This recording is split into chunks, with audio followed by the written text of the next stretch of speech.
Què passaria si avui una dona intel·ligent, preparada i amb tot el dret a governar fos tancada per la seva pròpia família amb l'excusa que està boja? Doncs ara que feu això, poseu-hi una corona, afegiu un marit gelós, un pare amb ànsies de poder i un fill que vol tot el pastís i teniu la història de Joana I de Castella. Però aquí no venim a fer teràpia familiar. Venim a explicar com una reina es va convertir en llegenda, o en mite, o en víctima, o en tot alhora.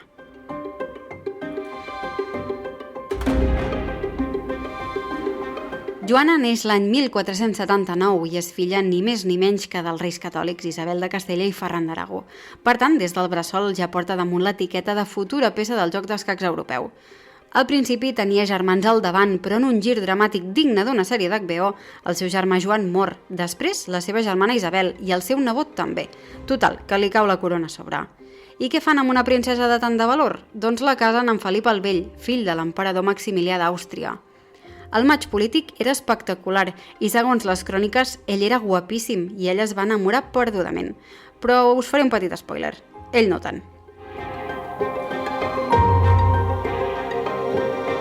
Quan mor Isabel la Catòlica, el 1504, Joana es converteix en reina de Castella, però Felip no està per fer d'acompanyant, ell vol manar. I el seu sogre, Ferran, tampoc vol plegar veles, així que comencen a dir que Joana està inestable, que no governa bé i que està boja. Però clar, també s'ha de dir, Joana no només tenia pressió política, també patia per amor. Ella estava enamoradíssima de Felip, però ell anava pel seu compte, i literalment. Era conegut per tenir amants per tot arreu, escampar fills il·legítims i tractar Joana amb una fredor que feia mal de veure. Això sí, en públic es feia el supersimpàtic. Hi ha cròniques que diuen que Joana tenia arrencades de gelosia molt intenses. No sé si recordeu una escena brutal de la pel·lícula Juana la Loca, interpretada per Pilar López de Ayala.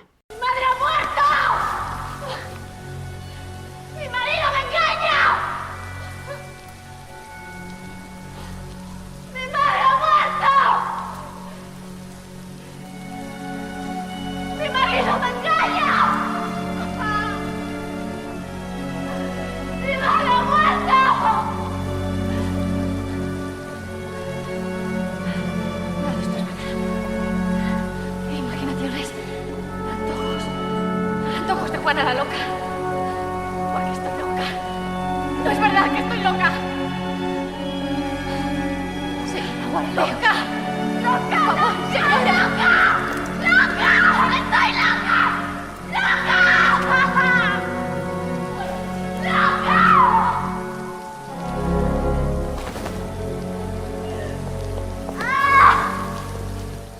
Potser avui en diríem reaccions emocionals comprensibles davant d'un marit infidel i un entorn hostil, però aleshores era histèria femenina i a Tordesillas hi falta gent.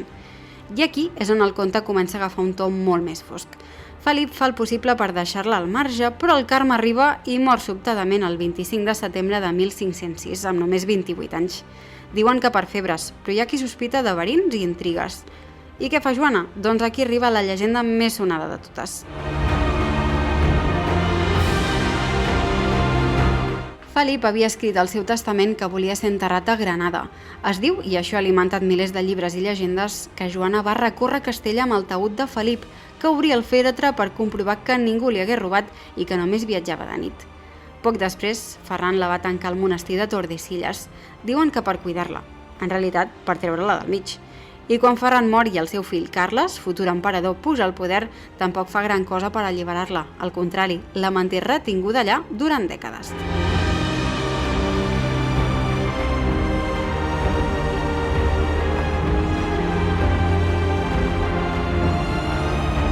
Joana va viure 50 anys tancada, sense llibertat real, sense governar i amb un acord que literalment li feia la vida impossible. I això per una reina que mai va abdicar. Va morir el 1555 amb el títol de reina intacta, però sense corona. I així acaba la història de Joana I de Castella, o Joana la Boja, o potser seria més just dir-ne Joana la Silenciada. Una dona que tenia el dret, la intel·ligència i el carisma per ser reina, però que va topar amb una època, uns homes i un sistema que no estaven preparats per veure una dona en poder.